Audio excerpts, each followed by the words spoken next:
Anyway, so today I wanted to chat to you about something that I think is a very important subject that is probably more in our face than it might have ever been. But before we do, let's just start by telling people who we are. Alright, so my name is Dov Barron. I'm the founder of FullMontyLeadership.com. You can find out more about me at FullMontyLeadership.com. I write for Entrepreneur Magazine and Thrive Global, which is Arianna Huffington's outlet, and a bunch of other great outlets. You can find out more about me by Googling Dov Barron, that's D-O-V-B-A-R-O-N. I was cited and honored to be cited by Inc. magazine as one of the top 100 leadership speakers in the world today for you to hire. So I would appreciate it if you do that. If you want to hire me, find out about bringing me in to work with your company, with your organization, or speak for your event, and please reach out to me at FullMontyLeadership.com. And we offer you, as a viewer, as a regular for our shows, get yourself over to Matrix, like the movie, matrix.fullmontyleadership.com. You don't need a www at the front, just matrix.fullmontyleadership.com. And if you go there, you'll be able to do your authentic leadership matrix self-assessment test. Pretty cool. It's valued at $197, but it's really great, and you get to actually see where your real strengths are in leadership, whether you are a CEO or whether you are more entrepreneurial. You'll see how this really works and where your strengths are. So, all right, I'm going to dive in. So, welcome. Today, I'm going to speak to you about something that just has been screaming at me for attention for quite some time, but certainly more this week as we record this than it has in a very long time. So what am I talking about?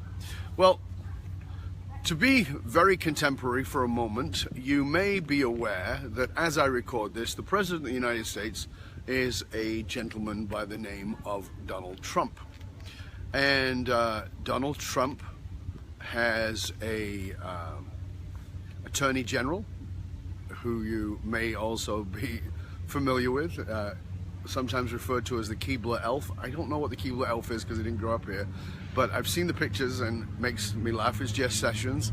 And then on top of that, you've had a whole bunch of other people, because now Jeff Sessions is looking like he might get fired. He was Trump's choice to put as the Attorney General. You've had Comey, who's gone, the head of the FBI. You've had all these people who've come in, including Sean Spicer, who was the press secretary, who is now gone. And you've now got Scaramucci, who is the head of communications for the White House. So there's been a lot of changes in the last 6 months, as I record this, 6-7 months, since President Trump has been elected. And it's an interesting subject to me because it comes into two particular categories that I speak a lot about, and in fact that I wrote about in my last book, Fiercely Loyal. If you don't know about that book, just get yourself over to Amazon and look for Fiercely Loyal by me, and how high-performing companies find, keep and develop their top talent. And now we've just recently had, as Kevin just pointed out, Reese Priebus is also gone. Now again, these are all people who were handpicked by Trump who was suddenly gone. Now there's a whole list of other people that I'm not even going to go into, including the head of the ethics group and a whole bunch of other people who were brought in originally, who were heavily endorsed by Trump, who said, you know, he's very proud to have them on, and then suddenly they were gone.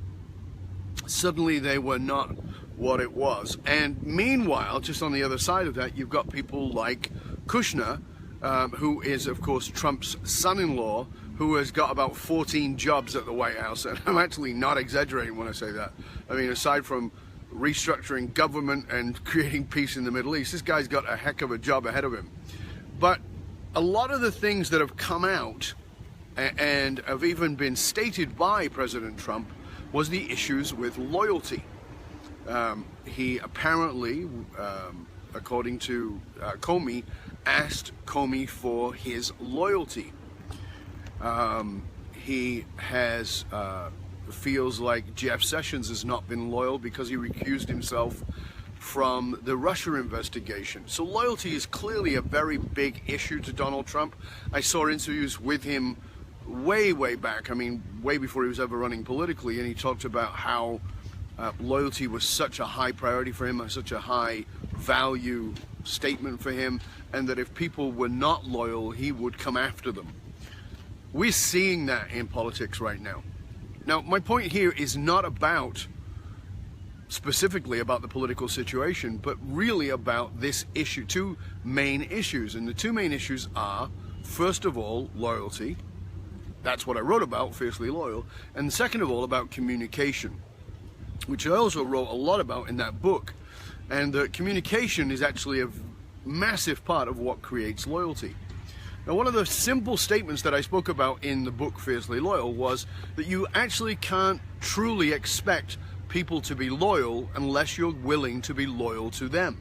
So, so loyalty is not only reciprocal, meaning you have to give it first in order to get it, but you have to be constantly willing to give it in order to get it.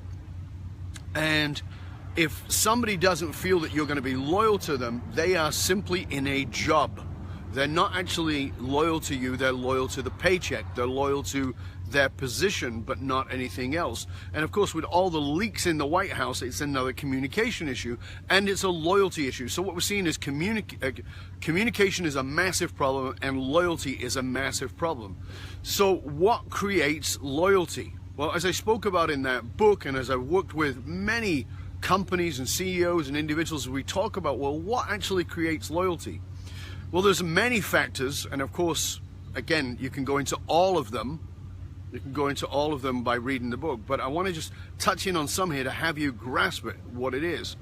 Because loyalty is not what most people think it is. So, old school loyalty was done through power and intimidation. Power meaning I will pay you more money than the other guy will pay you.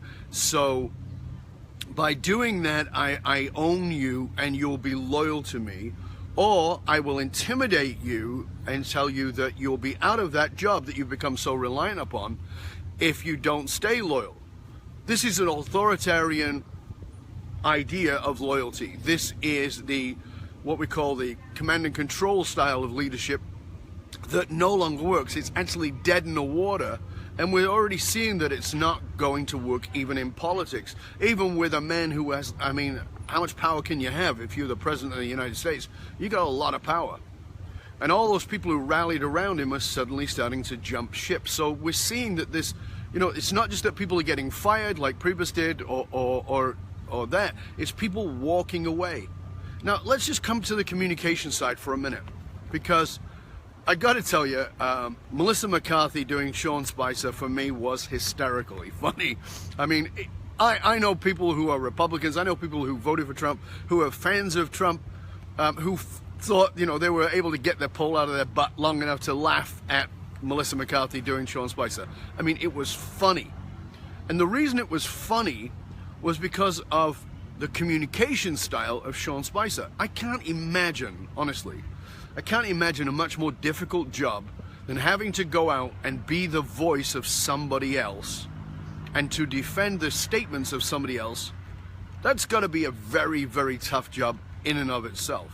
But when you go out and say something that backs up what the person had said, and then has that same person that you backed up then contradict what you've said, becomes very confusing. Thinking about when Donald Trump put out his statements over Twitter, and there was a whole lot of confusion about whether it was whether that was actually a presidential statement because it was over Twitter, and Sean Spicer said, well, yes, because it's the president speaking. Okay.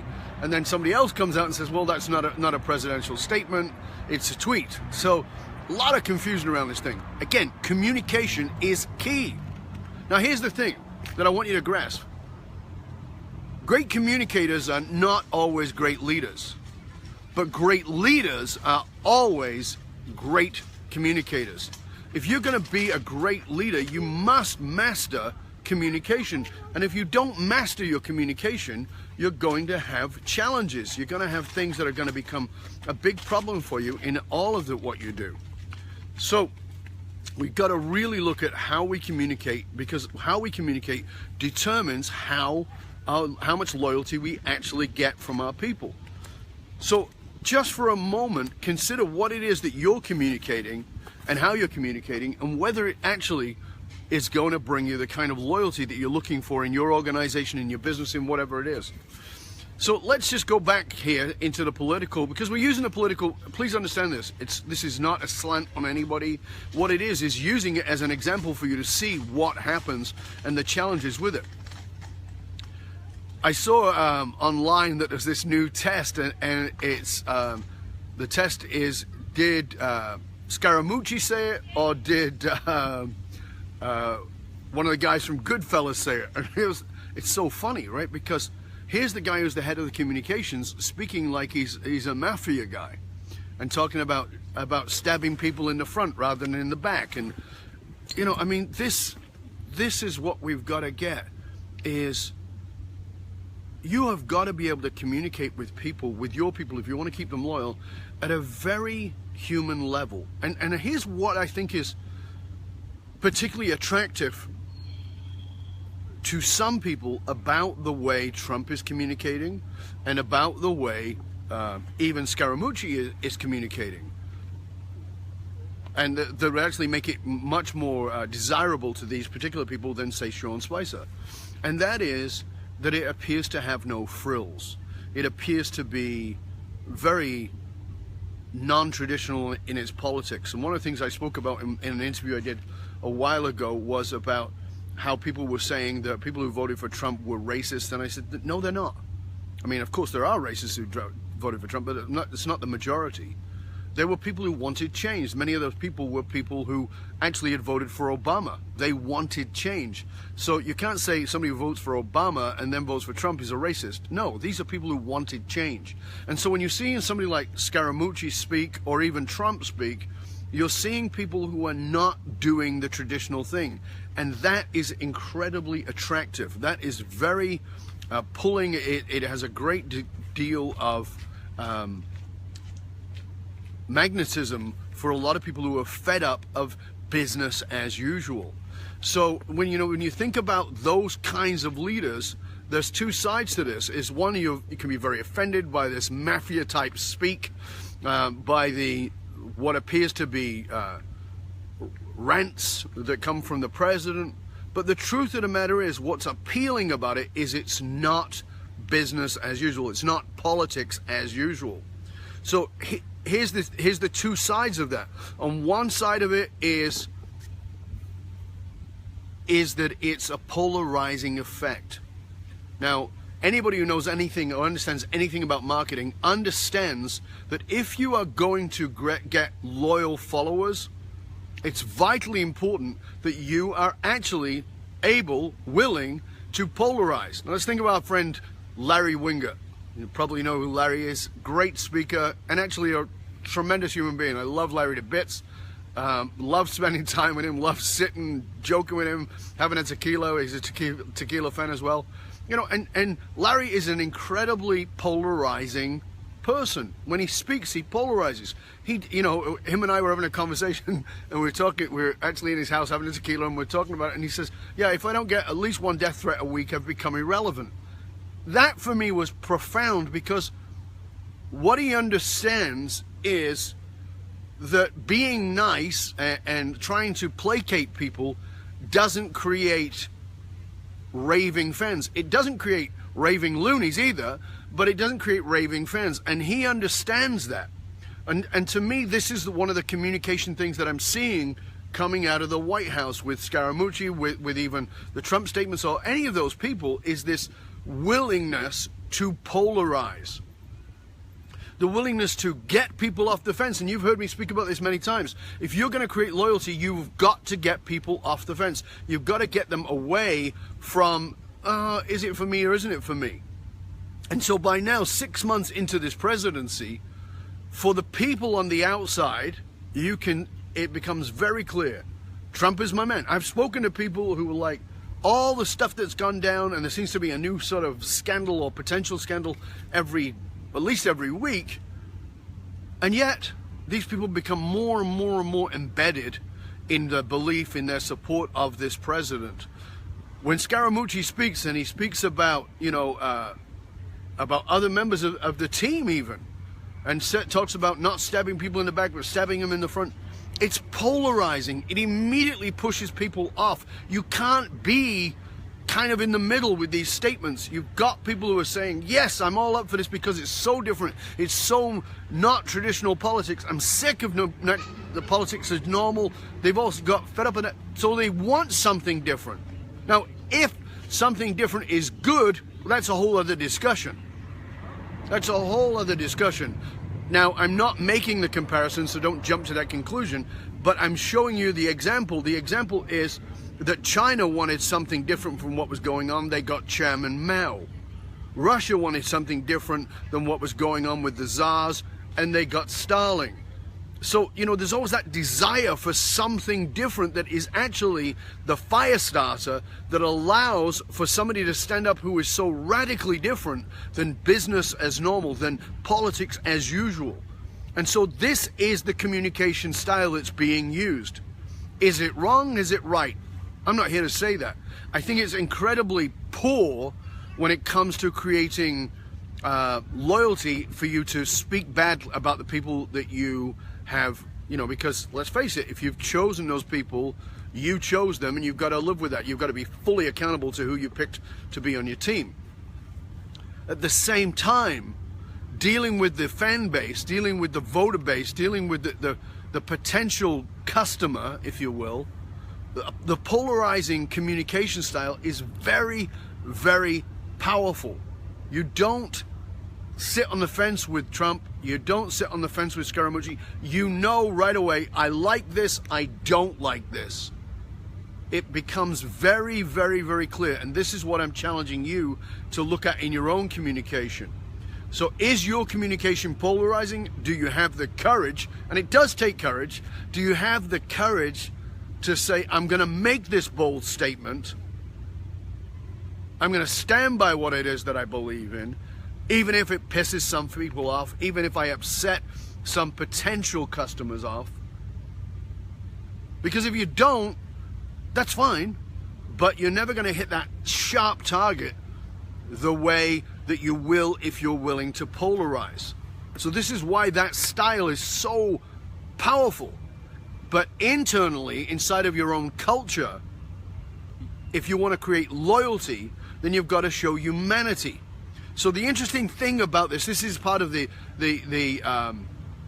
juxtaposition of this, is that you have to be willing to be very pointed. You have to be willing to make communication that is by no means flip-flopping, that it is absolutely statements of, that are very clear and that people can get right behind or walk away from. But the other side of that is, if you're going to be a great leader, then you've got to have the vulnerability and the compassion and the empathy for the people who do vote for you. Whether they're voting for you in the voting booths, whether they're voting for you with their dollars or with their checkbooks or with their credit cards or whatever form it is that they're paying. That's all a vote. They vote with their feet, they vote with their eyes. Right now, with your attention, this is a vote. So you've got to be willing to, A, get people off the fence with polarizing communication about what you're absolutely clear on. So don't just polarize for the sake of it. Get really clear. Here's what it is that I believe in. Here's what it is that matters. Here's what it is that I will fight for. Here is the hill that I'm willing to die on. That is polarizing. But don't do it half-assed. Don't do it if you're not absolutely certain this is what I truly believe in. This is what I'm passionate about. This is what matters. If you don't know what that is, don't bother until you do. But when you do, please understand, it will take enormous courage, because like Larry Wingert says, you're going to have people who just intensely dislike you because you took a stand. Like Larry Wingert's, one of his books is called Your Kids Are Your Own Fault. That for me is a great statement. I mean, it's polarizing, right? people are like trying to be great parents, but it's like your kids are your own fault. It's very black or white. It's a statement that gets people off the fence. You go, I totally believe in this guy, I don't believe in this guy. This is how you have to be. You have to decide what it is you truly, absolutely believe in, what it is that you're willing to make that stand on, what it is that you're willing to stand up for or against. However, you have to also come at the people who are on your side, who are on your team, who do vote for you in whatever by whatever means. You have to come at those people with a great deal of compassion and empathy, and have them know that you truly understand them, that you believe in them, that you're on their side. This makes all the difference in the world to how people are with you and how they will continue to vote for you, whether they're voting in the booths or they're voting with their dollars. So let's go over this quickly, quick review.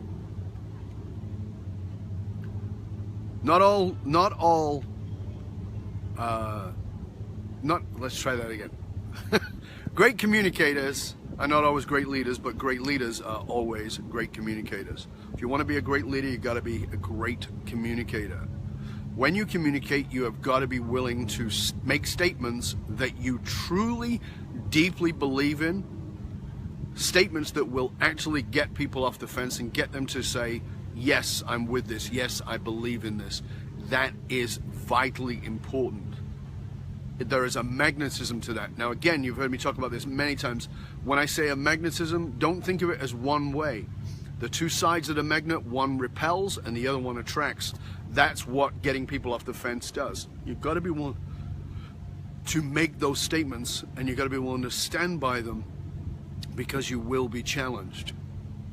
However, when it comes to loyalty, always operate with compassion and empathy for the people who do vote for you, for the people who are willing to stand with you, by your side, as you go into your battle, whatever it is that you're fighting for or against.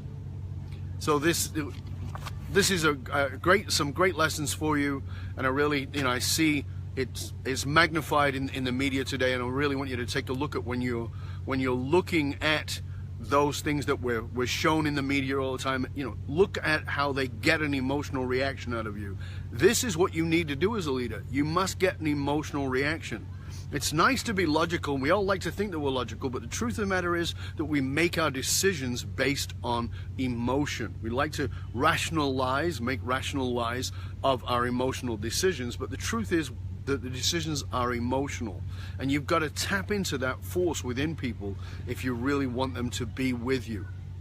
So that's it. That's my lesson for you today in communication and loyalty, as very clearly demonstrated, very well demonstrated by Anthony Scaramucci, by Donald Trump, and looking at somebody like Sean Spicer, who was on the other side of that. He was never really, he was defending a statement, but he never really had any statements of his own. And actually, and for me, one of the great things he did was he left the White House because he disagreed, which was actually a great stand. I loved that. That actually, I felt for Sean Spicer when he left, because it was like, okay, the guy has made a stand. He's made a statement that he doesn't believe that this is a good choice for the head of communications. I thought that was very powerful, because that was a statement of his truth. What is the statements of your truth? What are your statements of truth? What are you willing to fight for? What is the hill you're willing to die on? When you know that, communicate that. That will endear people to you and will repel the people who are not made for you, and that's perfectly great. That works beautifully. You don't have to be vicious about it. We're seeing some of that in the communication style, and I'm not condoning that, but you don't have to be vicious about it. You don't have to be violent about it. You don't have to be mean about it. None of that is actually necessary. But if you want to create, and that's why, because if you want to create the loyalty, you've got to have a ton of compassion and empathy for the people who do vote for you. As I said, whether they vote in the ballot box, whether they vote with their feet, whether they vote with their dollars, whatever form it takes. So till next time, this is Dov Baron, FullMontyLeadership.com, saying, consider for a moment, get curious, my friend, be curious about how you're communicating. Are you willing to get people off the fence? And when they're off the fence, are you willing to have great empathy and compassion for those who voted for you? Till next time, this is Dov Baron, fullmontyleadership.com. Remember, you can find out more about me at fullmontyleadership.com by hiring me as your speaker or to work with you and your company at fullmontyleadership.com. You can get your Matrix self-assessment test at matrix.fullmontyleadership.com. And remember, if you go over to YouTube, I had a brain fart for a moment there. Go over to YouTube and you subscribe to my channel and you hit done in the comments here. If you subscribe to the channel and you put done in here, we will send you a coupon code that will give you $50 off my new Authentic Leadership in Action course that's available online. So this is a great opportunity for you. Till next time, this is Dov Baron. I want to thank you for joining me here. Please share the show with everybody you know. Till next time, this is Dov Baron and I am out.